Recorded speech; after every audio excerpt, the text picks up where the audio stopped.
everything. And before I turn it to you, there's some interesting things happening.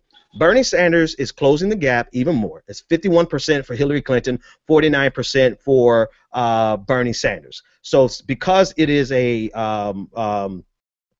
proportionate distribution of delegates, this is pretty much a tie, right? But Ted Cruz is in the lead for the Republicans, which is astonishing, right? I knew he had support from evangelical voters, and I know Iowa is a very evangelical heavy state. But did anybody expect Ted Cruz to come out on top? Right now, it's still early. Donald Trump could still pull this out, but right now it's looking like Ted Cruz. Did anybody expect that?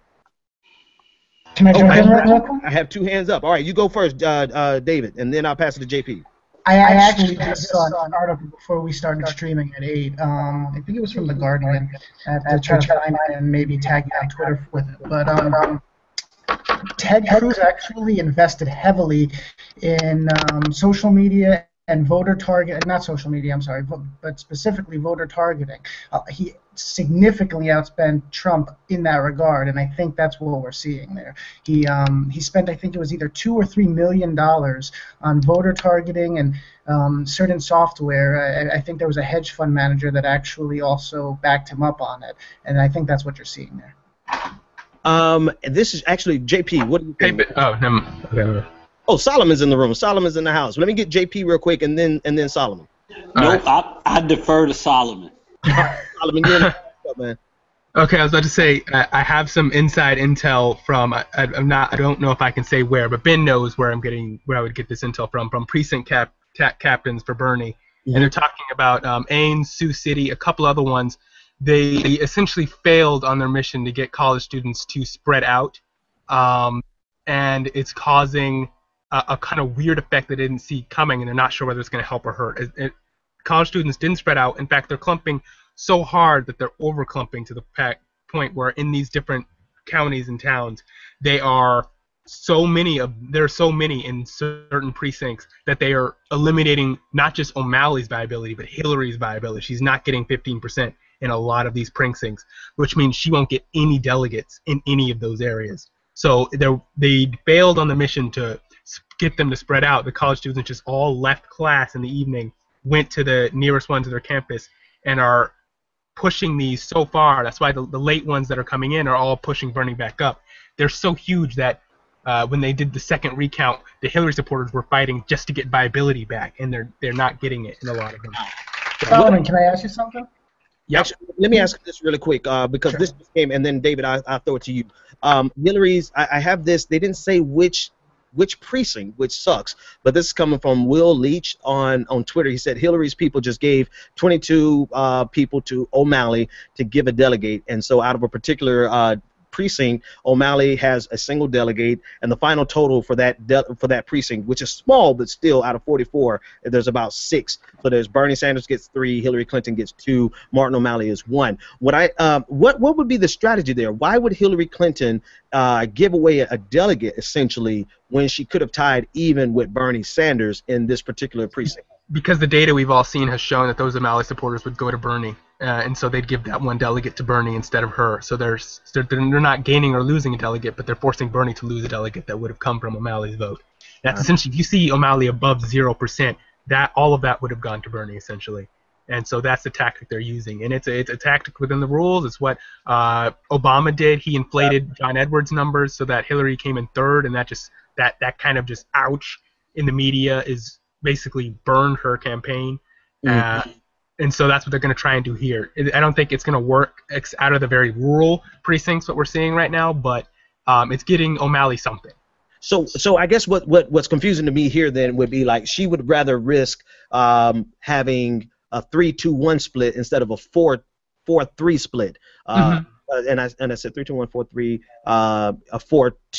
Still, it would have been, even if she hadn't given this is why it doesn't make sense to me, right? It would have been a 3-3 split, even if she held on to those 3.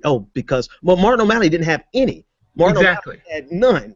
So giving him some gave him one. It's not what he had, like 3 people at that precinct. The fear is that because it's not only O'Malley supporters, it's undecided. So if both undecided and O'Malley's supporters went to Bernie, that would have been enough to get him another delegate.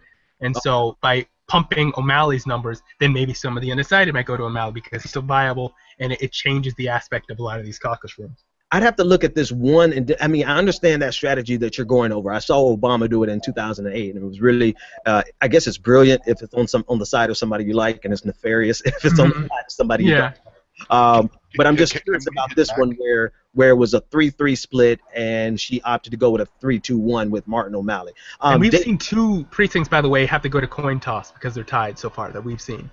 Oh, wow. Interesting. David was up next, and then Nick. I was just curious about clarification.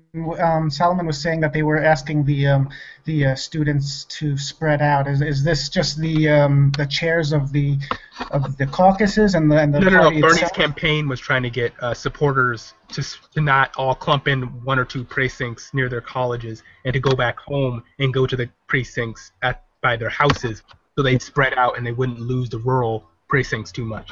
That was their strategy for that. And so where they were weaker in the rural early on with some of the early returns, now we see him closing in that gap because some precincts Hillary is losing viability altogether. He's taking she's doing really well in the Northwest, the conservative parts where she did well last time. She in the middle line through, and Bernie's doing well on the East Coast and Ames and Des Moines. Although I think the early ones showed her winning in Des Moines, but they're adding more vote count in more of the precincts and it's tightening up. Okay, gotcha. Niz, you had a question. No, I just wanted to reflect on the fact that I don't care if he loses Iowa slightly as long as there's a news cycle of Hillary actually not getting any supporters at some of the big caucuses. I can't get over that fact. I mean, that is incredible. Yeah, that needs to be a headline. Like that needs to come out as a headline where in a certain area Hillary got none.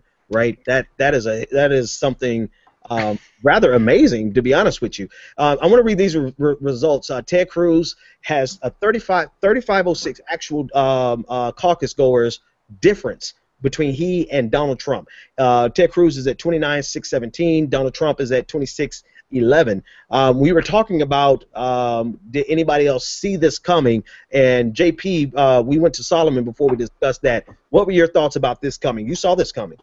Yeah, they said that Ted Cruz had one of the best ground games that you ever want to see set up. So it doesn't surprise me. That plus the evangelical vote that he had coming on, it doesn't surprise me at all. Donald Trump never said what his strategy was. People thought he may have had a better game than what he actually did, but we don't know for sure whether he did or he didn't. Mm-hmm. So I would just simply say that I think Ted Cruz is going to pull this one out. And I'm hoping, listening to Solomon, that somehow, some way, Bernie comes on top. I do believe that it matters if he wins Iowa, because Bernie just declared victory. By the way, he just, regardless of the vote totals, he said he just declared victory. All right, what else? Give me a link, someone, please. Yeah.